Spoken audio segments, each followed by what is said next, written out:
Amassed Productions. Jane Austen's Sense and Sensibility. Chapter 15. Mrs. Dashwood's visit to Lady Middleton took place the next day, and two of her daughters went with her, but Marianne excused herself from being of the party under some trifling pretext of employment, and her mother, who concluded that a promise had been made by Willoughby the night before of calling on her while they were absent, was perfectly satisfied with her remaining at home. On the return from the park they found Willoughby's curricle and servant in waiting at the cottage, and Mrs. Dashwood was convinced that her conjecture had been just. So far it was all as she had foreseen, but on entering the house she beheld what no foresight had taught her to expect. They were no sooner in the passage than Marianne came hastily out of the parlour, apparently in violent affliction, with her handkerchief at her eyes, and without noticing them ran upstairs. Surprised and alarmed, they proceeded directly into the room she had just quitted, where they found only Willoughby, who was leaning against the mantelpiece with his back towards them. He turned round on their coming in, and his countenance showed that he strongly partook of the emotion which overpowered Marianne. Is anything the matter with her?" cried Mrs. Dashwood as she entered. "Is she ill?" "I hope not," he replied, trying to look cheerful, and with a forceful smile presently added, "It is I who may rather expect to be ill, for I am now suffering under a very heavy disappointment." "Disappointment?" "Yes, for I am unable to keep my engagement with you. Mrs. Smith has this morning exercised the privilege of riches upon a poor dependent cousin, by sending me on business to London. I have just received my dispatches and taken my farewell of Allenham, and by way of exhilaration I am now come to take my farewell of you." "To London? And are you going this morning?" "Almost this minute." "This is very unfortunate, but Mrs. Smith must be obliged, and her business will not detain you from us long, I hope." He coloured as he replied, "You are very kind, but I have no idea of returning into Devonshire immediately. My visits to Mrs. Smith are never repeated within the 12th. "And is Mrs. Smith your only friend? Is Allenham the only house in the neighbourhood to which you will be welcome? For shame, Willoughby, can you wait for an invitation here?" His colour increased, and with his eyes fixed on the ground he only replied, "You are too good." Mrs. Dashwood looked at Elinor with surprise. Elinor felt equal amazement. For a few moments every one was silent. Mrs. Dashwood first spoke.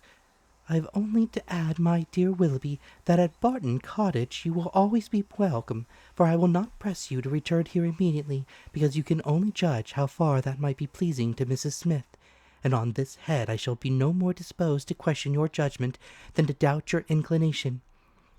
"My engagements at present," replied Willoughby confusedly, "are of such a nature that I dare not flatter myself." He stopped. Mrs. Dashwood was too much astonished to speak, and another pause succeeded. This was broken by Willoughby, who said with a faint smile, "It is folly to linger in this manner.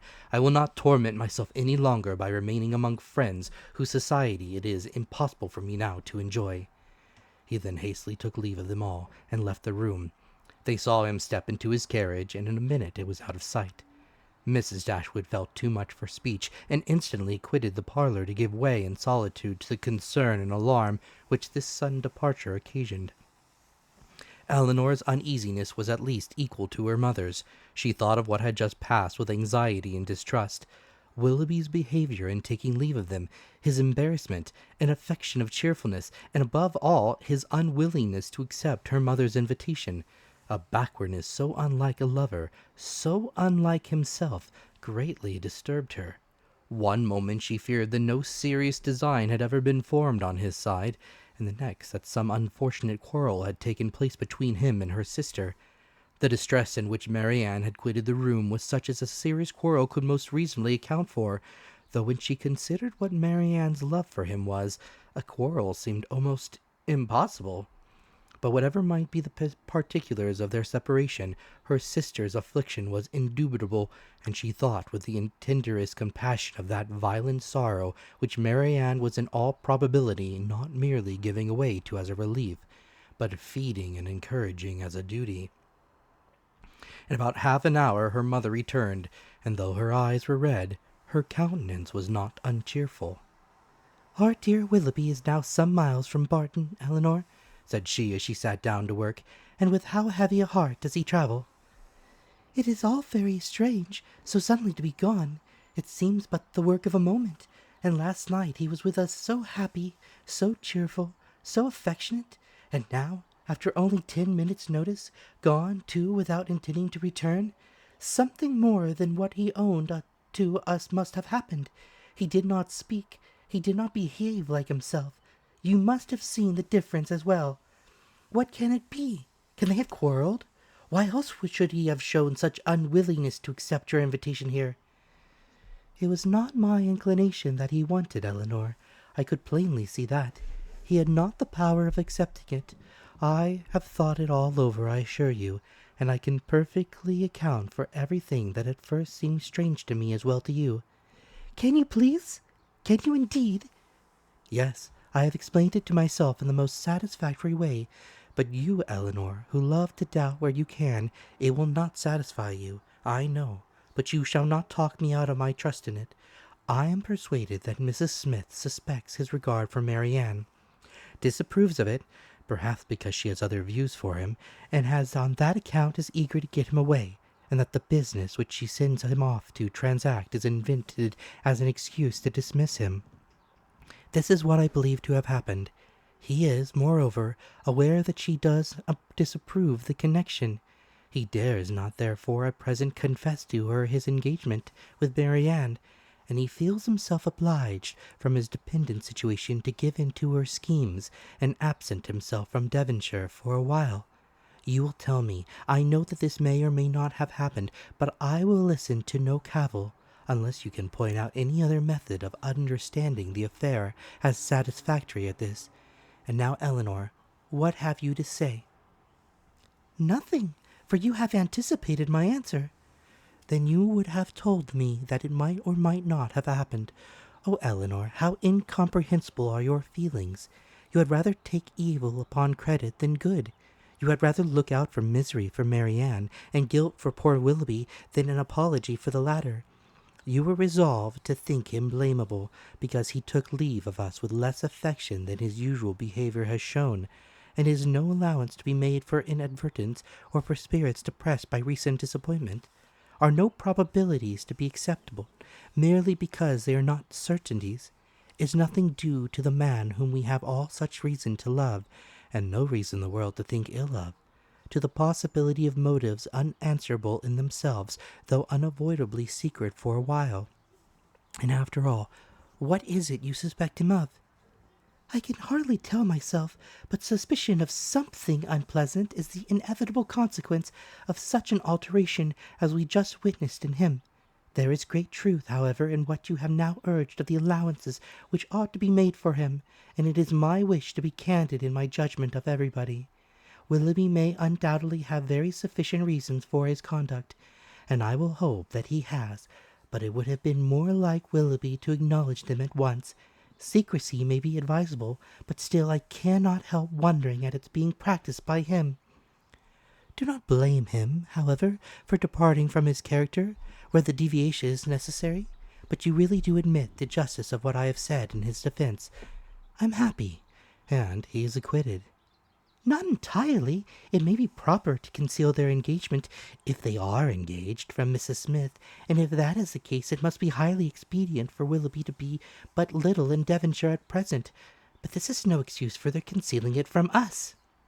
"Concealing it from us? My dear child, do you accuse Willoughby and Marianne of concealment? This is strange indeed, when your eyes have been reproaching them every day for incautiousness." "I want no proof of their affection," said Elinor, "but of their engagement I do." "I'm perfectly satisfied of both." "Yet not a syllable has been said to you on the subject, by either of them." "I have not wanted syllables where actions have spoken so plainly. Has not his behaviour to Marianne and to all of us, for at least the last fortnight, declared that he loved and considered her as his future wife, and that he felt for us the attachment of the nearest relation? Have we not perfectly understood each other? Has not my consent been daily asked by his looks, his manner, his attentive and affectionate respect? My Elinor, is it possible to doubt their engagement? How could such a thought occur to you?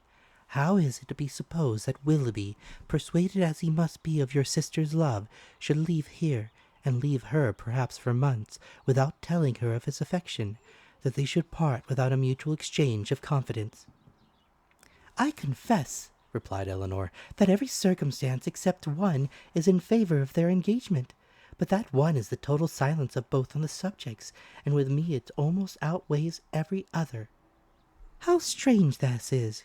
You must think wretchedly indeed of Willoughby, if after all that has openly passed between them, you can doubt the nature of them on terms on which they are together.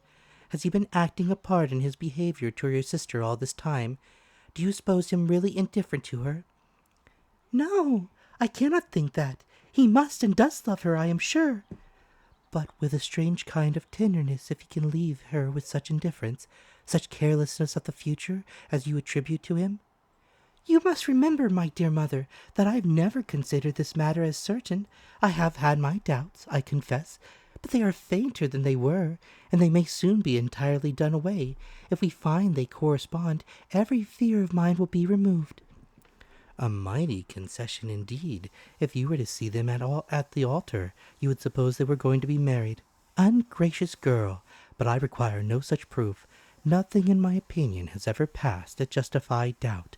No secrecy has been attempted. All has been uniformly opened and unreserved. You cannot doubt your sister's wishes. It must be Willoughby, therefore, whom you suspect. But why? Is he not a man of honor and feeling? Has there been any inconsistency on his side to create an alarm? Can he be deceitful?" "I hope not. I believe not," cried Elinor. "I love Willoughby, sincerely love him, and suspicion of his integrity cannot be more painful to yourself than to me. It has been involuntary, and I will not encourage it. I was startled, I confess, by the alteration in his manners this morning. He did not speak like himself, and did not return your kindness with any cordiality. But all this may be explained by such a situation of his affairs as you have supposed. He had just parted from my sister, had seen her leave him in the greatest affliction, and if he felt obliged, from a fear of offending Mrs. Smith, to resist the temptation of returning here soon, and yet aware that by declining your invitation, by saying that he was going away for some time, he should seem to act an ungenerous, a suspicious part by our family. He might well be embarrassed and disturbed. In such a case, a plain and open avowal of his difficulties would have been more to his honor, I think, as well as more consistent with his general character. But I will not raise objections against any one's conduct on so illiberal a foundation as a difference in judgment from myself, or a deviation from what I may think right and consistent." "You speak very properly. Willoughby certainly does not deserve to be suspected, though we have not known him long. He is no stranger in this part of the world, and who has ever spoken to his disadvantage? Had he been in a situation to act independently and marry immediately, it might have been odd that he should leave us without acknowledging everything to me at once. But this is not the case.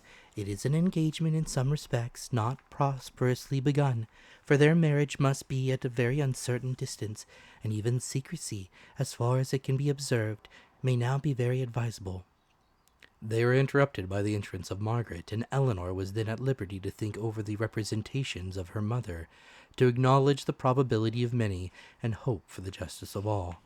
They saw nothing of Marianne till dinner time, when she entered the room and took her place at the table without saying a word. Her eyes were red and swollen, and it seemed as if her tears were even then restrained with difficulty. She avoided the looks of them all, could neither eat nor speak, and after some time, on her mother's silently pressing her hand with tender compassion, her small degree of fortitude was quite overcome, and she burst into tears and left the room. This violent impression of spirits continued the whole evening.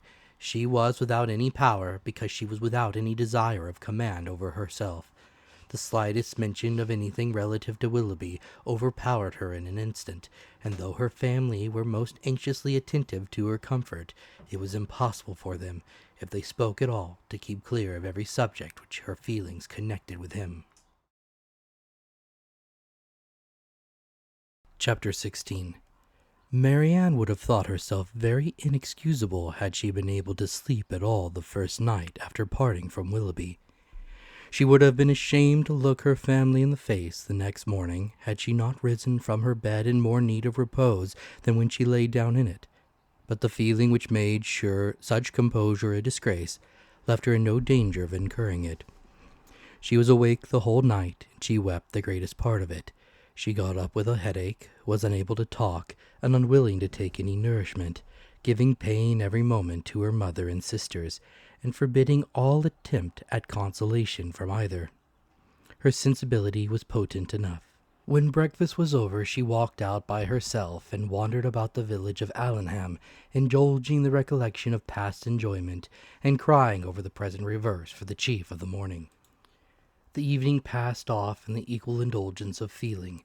She played over every favourite song that she had been used to play to Willoughby, every air in which their voices had been oftenest joined, and sat at the instrument gazing on every line of music that he had written out for her, till her heart was so heavy that no farther sadness could be gained, and this nourishment of grief was every day applied.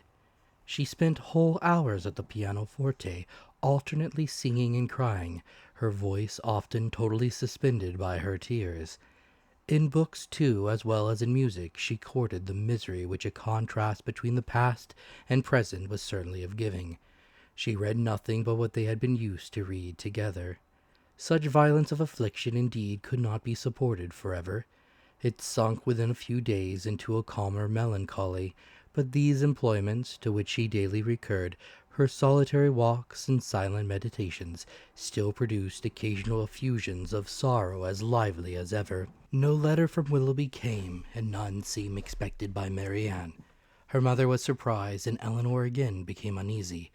But Miss Dashwood could find explanations whenever she wanted them, which at least satisfied herself. "Remember, Elinor," said she, "how very often Sir John fetches our letters himself from the post, and carries them to it. We have already agreed that secrecy may be necessary, and we must acknowledge that it could not be maintained if their correspondence were to pass through Sir John's hands." Elinor could not deny the truth of this, and she tried to find in it a motive sufficient for their silence, but there was one method so direct, so simple, and in her opinion so eligible of knowing the real state of the affair, and of instantly removing all mystery, that she could not help suggesting it to her mother. "Why don't you ask Marianne at once?" said she. "Whether she or she is not engaged to Willoughby. From you, her mother, and so kind, so indulgent a mother, the question could not give offence. It would be the natural result of your affection for her. She used to be all unreserve, and to you more especially." "I would not ask such a question for the world. Supposing it possible that they are not engaged, what distress would not such an inquiry inflict? At any rate, it would be most ungenerous. I should never deserve her confidence again, and after forcing from her a confession of what is meant at present to be unacknowledged to anyone. I know Marianne's heart. I know that she dearly loves me, and that I shall not be the last to whom the affair is made known, when circumstances make the revealment of it eligible. I would not attempt to force the confidence of anyone, of a child much less, because a sense of duty would prevent the denial which her wishes might direct." Elinor thought this generously overstrained, considering her sister's youth, and urged the matter farther, but in vain. Common sense, common care, common prudence were all sunk in Mrs. Dashwood's romantic delicacy. It was several days before Willoughby's name was mentioned before Marianne by any of her family. Sir John and Miss Jennings, indeed, were not so nice. Their witticisms added pain to many a painful hour, but one evening Mrs. Dashwood, accidentally taking up a volume of Shakespeare, exclaimed, "We have never finished Hamlet, Marianne. Our dear Willoughby went away before we could get through it. We will put it up by then when he comes again, but it may be months, perhaps, before that happens." "Months!" cried Marianne with strong surprise. "No, nor many weeks." Mrs. Dashwood was sorry for what she had said, but it gave Elinor pleasure, as it produced a reply from Marianne so expressive of confidence in Willoughby and knowledge of his intentions. One morning, about a week after his leaving the country, Marianne was prevailed on to join her sisters in their usual walk, instead of wandering away by herself. Hitherto she had carefully avoided every companion in her rambles. If her sisters intended to walk on the downs, she directly stole away towards the lanes. If they talked of the valley, she was as speedy in climbing the hills, and could never be found when the others set off. But at length she was secured by the exertions of Elinor, who greatly disapproved such continual seclusion. They walked along the road through the valley, and chiefly in silence, for Marianne's mind could not be controlled, and Elinor, satisfied with gaining one point, would not then attempt more. Beyond the entrance of the valley, where the country, though still rich, was less wild and more open, a long stretch of the road which they had travelled on first come to Barton lay before them, and on reaching that point they stopped to look around them, and examined a prospect which formed the distance of their view from the cottage, from a spot which they had never happened to reach in any of their walks before. Amongst the objects in the scene they soon discovered an animated one. It was a man on horseback riding towards them. In a few minutes they could distinguish him to be a gentleman, and in a moment afterwards Marianne rapturously exclaimed, "It is he! It is indeed! I know it is!" and was hastening to meet him when Elinor cried out, "Indeed, Marianne, I think you are mistaken. It is not Willoughby. The person is not tall enough for him, and has not his air." "He has! He has!" cried Marianne. "I'm sure he has. His air, his coat, his horse. I know how soon he would come."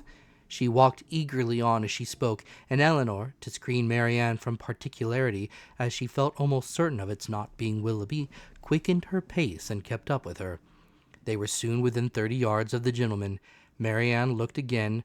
Her heart sunk within her, and abruptly turning round, she was hurrying back, when the voices of both her sisters were raised to detain her. A third, almost as well known as Willoughby's, joined them in begging her to stop, and she turned round with surprise to see and welcome Edward Ferrars. He was the only person in the world who could at that moment be forgiven for not being Willoughby, the only one who could have gained a smile from her, but she dispersed her tears to smile on him, and her sister's happiness forgot for a time her own disappointment. He dismounted, and giving his horse to his servant, walked back with him to Barton, whither he was purposely coming to visit them. He was welcomed by them all with great cordiality, but especially by Marianne, who showed more warmth of regard in her reception of him than even Elinor herself. To Marianne, indeed, the meeting between Edward and her sister was but a continuation of that unaccountable coldness which she had often observed at Norland in their mutual behaviour. On Edward's side, more particularly, there was a deficiency of all that a lover ought to look and say on such an occasion. He was confused, seemed scarcely sensible of pleasure in seeing them, looked neither rapturous nor gay, said little but was forced from him by questions, and distinguished Elinor by no mark of affection. Marianne saw and listened with increasing surprise. She began almost to feel a dislike of Edward, and it ended, as every feeling must end with her, by carrying back her thoughts to Willoughby, whose manners formed a contrast sufficiently striking to those of his brother-elect. After a short silence, which succeeded the first surprise and inquiries of meeting, Marianne asked Edward if he came directly from London. No, he had been in Devonshire a fortnight. "A fortnight!" she repeated, surprised at his being so long in the same country with Elinor without seeing her before.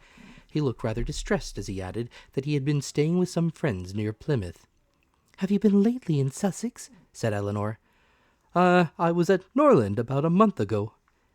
"And how does dear, dear Norland look?" cried Marianne. "Dear, dear Norland," said Elinor, "probably looks much as it always does at this time of the year, the woods and walks thickly covered with dead leaves." "Oh," cried Marianne, "with what transporting sensation have I formerly seen them fall! How have I delighted as I walked to see them driven in showers about me by the wind! What feelings have they this season, the air altogether inspired! Now there is no one to regard them. They are seen only as a nuisance, swept hastily off, and driven as much as possible from the sight." "It is not every one," said Elinor, "who has your passion for dead leaves." "No, my feelings are not often shared, not often understood, but sometimes they are." As she said this, she sunk into a reverie for a few moments, but rousing herself again, "Now, Edward," said she, calling his attention to the prospect, "here is Barton Valley. Look up to it, and be tranquil if you can. Look at those hills. Do you ever see their equals? To the left is Barton Park, amongst those woods and plantations. You may see the end of the house, and there, beneath the farthest hill, which rises from with such grandeur, is our cottage. It is beautiful country, he replied, but these bottoms must be dirty in winter. How can you think of dirt with such objects before you? Because, replied he, smiling, amongst the rest of the objects before me, I see very dirty lane. How strange, said Marianne to herself as she walked on. Have you an agreeable neighborhood here? Are the Middletons pleasant people? No, not at all, answered Marianne. We could not be more unfortunately situated. Marianne, cried her sister, how can you say so? How can you be so unjust? They are a very respectable family, Mr. Ferrars, and towards us have been behaved in the very friendliest manner. Have you forgot, Marianne, how many pleasant days we have owed to them? No, said Marianne in a low voice, nor how many painful moments. Elinor took no notice of this, and directed her attention to their visitor, endeavored to support something like discourse with them, by talking of their present residence, its convenience, etc., extorting from him occasional questions and remarks. His coldness and reserve mortified her severely. She was vexed and half angry, but resolving to regulate her behavior to him by the past rather than the present, she avoided every appearance of resentment or displeasure, and treated him as she thought he ought to be treated from the family connection.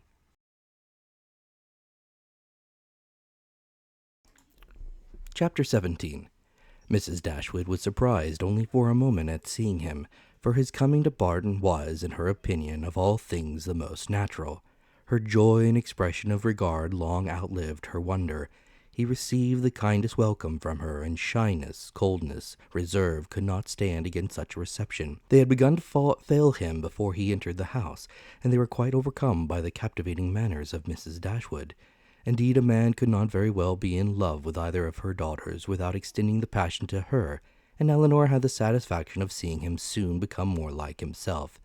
His affection seemed to reanimate towards them all, and his interest in their welfare again became perceptible. He was not in spirits, however. He praised their house, admired its prospect, was attentive and kind, but still he was not in spirits. The whole family perceived it, and Mrs. Dashwood, attributing it to somewhat of liberality in his mother, sat down to table indignant against all selfish parents. "What are Mrs. Ferrars' views for you at present, Edward?" said she, when dinner was over and they had drawn around the fire. "Are you still to be great orator in spite of yourself?" "No, I hope my mother is now convinced that I have no more talent than inclination for public life." "But how is your fame to be established? For famous you must be to satisfy all your family, and with no inclination for expense, no affection for strangers, no profession, and no assurance, you may find it a difficult matter." I shall not attempt it. I have no wish to be distinguished, and have every reason to hope I never shall. Thank heaven, I cannot be forced into genius and eloquence." "You have no ambition, I well know. Your wishes are all moderate." "As moderate as those of the rest of the world, I believe. I wish as well as everybody else to be perfectly happy, but, like everybody else, it must be in my own way. Greatness will not make me so." "Strange that it would!" cried Marianne. "What have wealth or grandeur to do with happiness?" "Grandeur has but little," said Elinor, "but wealth has much to do with it." "Elinor, for shame!" said Marianne. "Money can only give happiness where there is nothing else to give it. Beyond a competence, it can afford no real satisfaction, as far as mere self is concerned." "Perhaps," said Elinor, smiling, "we may come to the same point. Your competence and my wealth are very much alike, I dare say, and without them, as the world goes now, we shall both agree that every kind of external comfort must be wanting. Your ideas are only more noble than mine. Come, what is your competence?" "About 1,800 or 2,000 a year, not more than that." Elinor laughed. 2,000 a year? One is my wealth. I guessed how it would end." "And yet 2,000 a year is very moderate income," said Marianne. "A family cannot well be maintained on a smaller. I am sure I am not extravagant in my demands. A proper establishment of servants, a carriage, perhaps two, and hunters cannot be supported on less." Elinor smiled again to hear her sister describing so accurately their future expenses at Combe Magna. Hunters, repeated Edward. But why must you have hunters? Everybody does not hunt. Marianne colored as she replied, But most people do. I wish, said Margaret, striking out a novel thought, that somebody would give us all a large fortune apiece. Oh, that would be, cried Marianne, her eyes sparkling with animation and her cheeks glowing with the delight of such imaginary happiness. We are all unanimous in that wish, I suppose, said Elinor, in spite of the insufficiency of wealth. Oh, dear, cried Margaret, how happy I should be! I wonder what I shall do with it. Marianne looked as if she had no doubt on that point. I should be puzzled to spend so large a fortune myself, said Mrs. Dashwood, if my children were all to be rich without my help.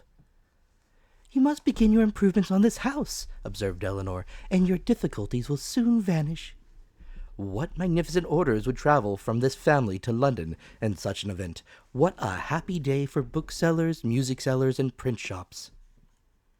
You, Miss Dashwood, would give a general commission for every new print of merit to be seen at you, and as for Marianne, I know her greatness of soul. There would not be music enough in London to content her, and books, Thomson, Cowper, Scott, she would buy them all over and over again.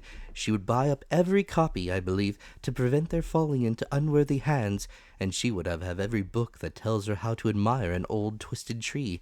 Should not you, Marianne? Forgive me if I am being very saucy, but I was willing to show you that I had not forgot our old disputes. I love to be reminded of the past, Edward, whether it be melancholy or gay. I love to recall it, and you will never offend me by talking of former times. You're very right in supposing how my money would be spent. Some of it, at least, my loose cash, would certainly be employed in improving my collection of music and books, and the bulk of your fortune was to be laid out in annuities on the authors or their heirs. No, Edward, I should have something else to do with it. Perhaps, then, you would bestow it as a reward on that person who wrote the ablest defense of your favorite maxim, that no one can ever be in love more than once in their life, for your opinion on that point is unchanged, I presumed. Undoubtedly. At my time of life, opinions are tolerably fixed. It is not likely that I should now see or hear anything to change them. Marianne is as steadfast as ever, you see, said Elinor. She is not at all altered. She is only grown a little more grave than she was. Nay, Edward, said Marianne, you need not reproach me. You are not very gay yourself. Why should you think so? Replied he with a sigh. But gaiety never was a part of my character. Nor do I think it part of Marianne's, said Elinor. I should hardly call her a lively girl. She is very earnest, very eager in all she does. Sometimes talks a great deal, and always with animation, but she is not often really merry. I believe you are right, he replied, and yet I have always set her down as a lively girl. I have frequently detected myself in such kind of mistakes, said Elinor, in a total misapprehension of character in some point or other, fancying people so much more gay, or grave, or ingenious, or stupid than they really are, and I can hardly tell why or in what the deception originated. Sometimes one is guided by what they say of themselves, and very frequently by what other people say of them, without giving oneself to deliberate and judge. But I thought I was right, Elinor, said Marianne, to be guided wholly by the opinion of other people. I thought our judgments were given us merely to be subservient to those of our neighbors. This has always been your doctrine, I am sure. No, Marianne, never. My doctrine has never aimed at the subject of the understanding. All I have ever attempted to influence has been the behavior. You must not confound my meaning. I am guilty, I confess, of having often wished you to treat our acquaintance in general with greater attention, but when have I advised you to adopt their sentiments or to conform to their judgment in serious matters? You have not been able to bring your sister over to your plan of general civility, said Edward to Elinor. Do you gain no ground? Quite the contrary, replied Elinor, looking expressively at Marianne. My judgment, he returned, is all on your side of the question, but I'm afraid my practice is much more on your sister's. I never wish to offend, but I am so foolishly shy that I often seem negligent when I am only kept back by my natural awkwardness. I have frequently thought that I must have been intended by nature to be fond of low company. I'm so little at my ease among strangers of gentility. Marianne has no shyness to excuse any intention of hers, said Elinor. She knows her own worth too well for false shame, replied Edward. Shyness is only the effect of a sense of inferiority in some way or other. If I could persuade myself that my manners were perfectly easy and graceful, I should not be shy." "But you will still be reserved," said Marianne, "and that is worse." Edward started. "Reserved? Am I reserved, Marianne?" "Yes, very." "I do not understand you," replied he, coloring. "Reserved? How and what manner? What am I to tell you? What can you suppose?" Elinor looked surprised at his emotion, but trying to laugh off the subject, she said to him, "Do not you know my sister well enough to understand what she means? Do you not know she calls everyone reserved who does not talk as fast and admire what she admires as victoriously as herself?" Edward made no answer. His gravity and thoughtfulness returned on him in their fullest extent, and he sat for some time silent and dull.